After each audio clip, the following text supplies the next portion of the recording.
Friday. We're here today going to discuss some trusts, the benefits of it, and some local news. We have 2 minutes though. What are you doing? I was mixing a cooler. Behind the scenes moments. Get a camera back here. It'd be mostly me taking it. Switch the camera around. We're about to go live on Facebook.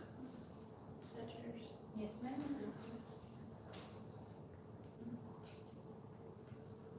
I believe it's already the 14th. We're practically in October. Yeah, Christmas is gonna be here before we know it. It's like, what, 14 Fridays? Yes. Or so I saw on Facebook, according to Facebook. That is crazy. Ugh.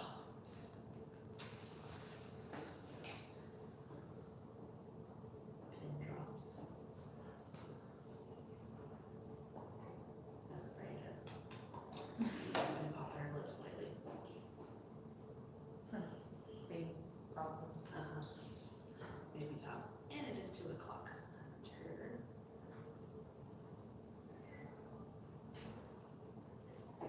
We're gonna make this up. I said happy birthday.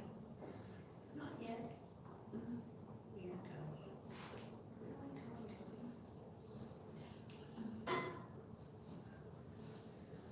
Happy Friday, Facebook and YouTube. Welcome to Disclosure Live with Brandy Austin Law. Heather Jameson, and today I have with me. Maria Torres. It is September 14th, 2018. On today's episode, we're going to discuss trust and the different types. We won't discuss every type that is out there, but just some basics. But first, we'll cover a few things regarding the local news. Today is National Live Creative Day. National Live Creative Day is observed annually on September 14th. Basically lets the world to see your creativity side on the National Live Creative Day.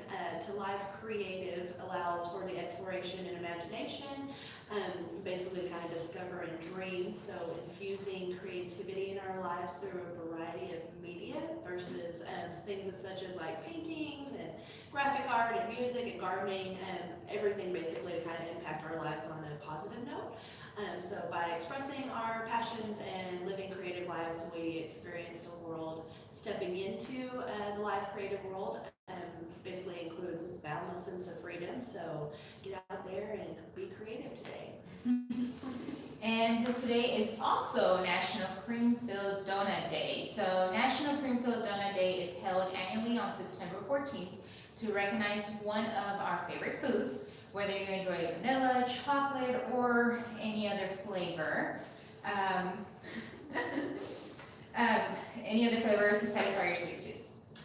On a more, not really positive, but awareness, it is National Suicide Awareness Month.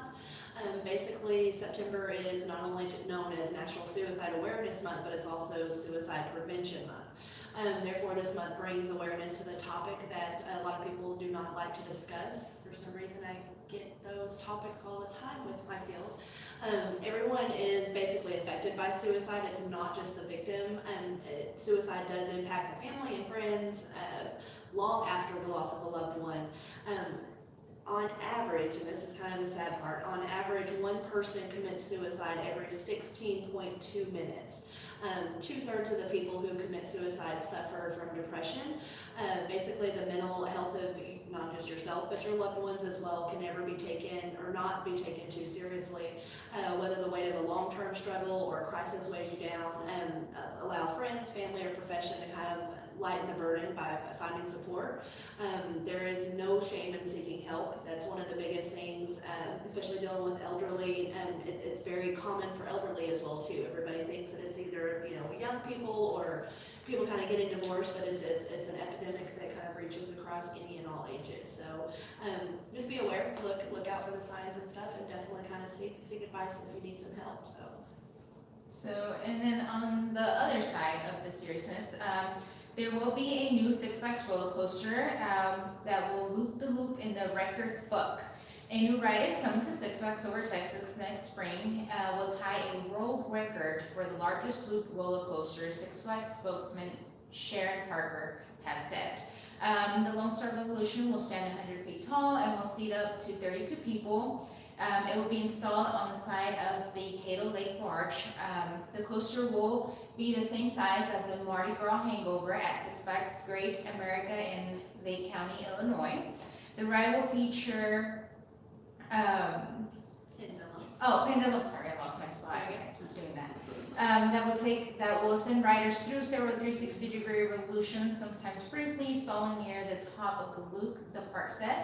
Six Flags says the ride will be its 14th roller coaster and will feature a face-off style, scene where passengers face one another. There will be a height requirement, which is 48 inches. And the ride is expected to be open late spring next year of 2019. So basically, we're going to go ahead and get to today's topic. Again, we're going to discuss kind of the different types of trusts. And then so we'll kind of jump on into it and get started. So, Okay, so I have a couple questions for Heather. What is a trust? a trust basically is, everybody's familiar with a will. What a trust is opposed to the actual will, because a will takes place after a person passes away. So a trust, that's where the word living trust comes into place, because it's basically while you're alive, you get to create this document that you're able to not only direct to your trustee and your beneficiaries are, but it is an estate planning document that during your lifetime, you are able to basically kind of decide as to what you want and how you want your assets to be distributed, so. Okay, and can you explain the differences and how they're beneficial in different ways? Just because I've heard when you have a trust, you can skip the whole probate. Yes, well, first we'll go to kind of the top and the different types of the trust. And there's, I'm telling you, there's hundreds of different types of trusts out there, but some of the most common that our firm kind of faces, there's revocable, irrevocable, we do a lot of special needs trust. We also do QIT trust, which is qualified income trust for Medicaid planning. And then another one of my favorites is pet trusts. So yes, there are people that love their animals. And so kind of within those, the difference is, the main two, of course, is revocable and irrevocable. Revocable, of course, you're able to make changes. While you're alive and you have the capacity to do what you need to, you can amend the document as many times as needed. Whereas once that person passes, or a person, it's a joint, you and I have a joint trust together, you pass away, at that point it becomes irrevocable. So you get to have peace of mind knowing that I can't go back in and change things. So then that's kind of where the irrevocable comes in. Some people do choose to go ahead and kind of start with the irrevocable.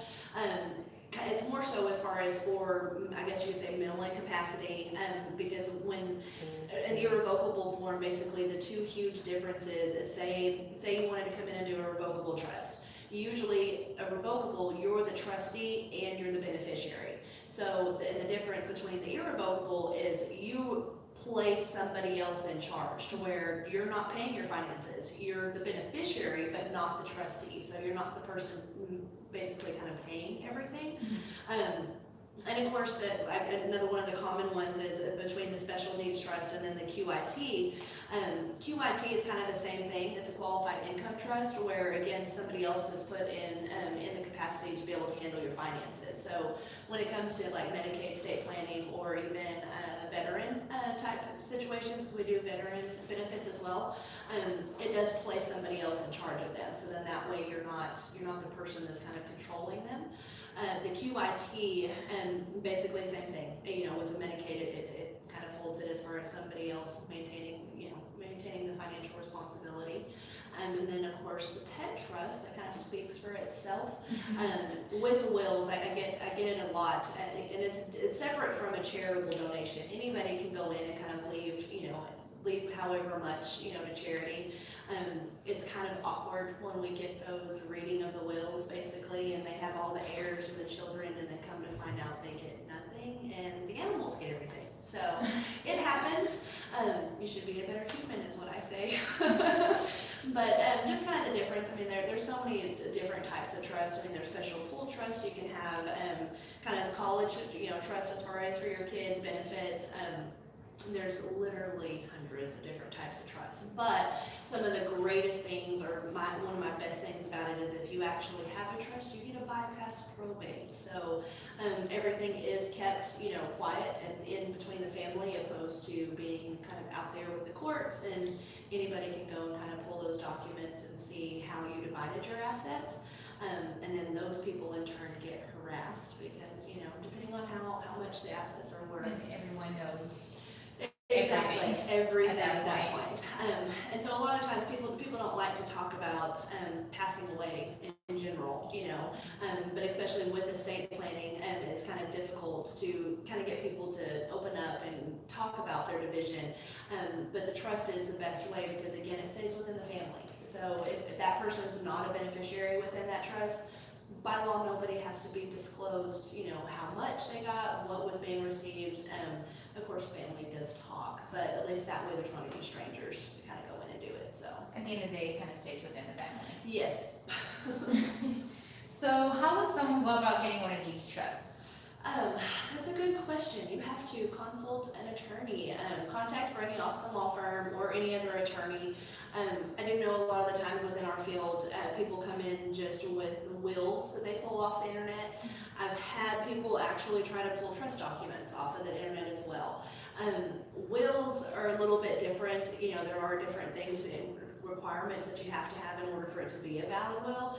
However, with the trust, I'd say the average, if you pull a will off of the internet, we may be able to work some miracles with the courts to kind of get it where it's less cost effective for everybody, but it's going to be a longer process.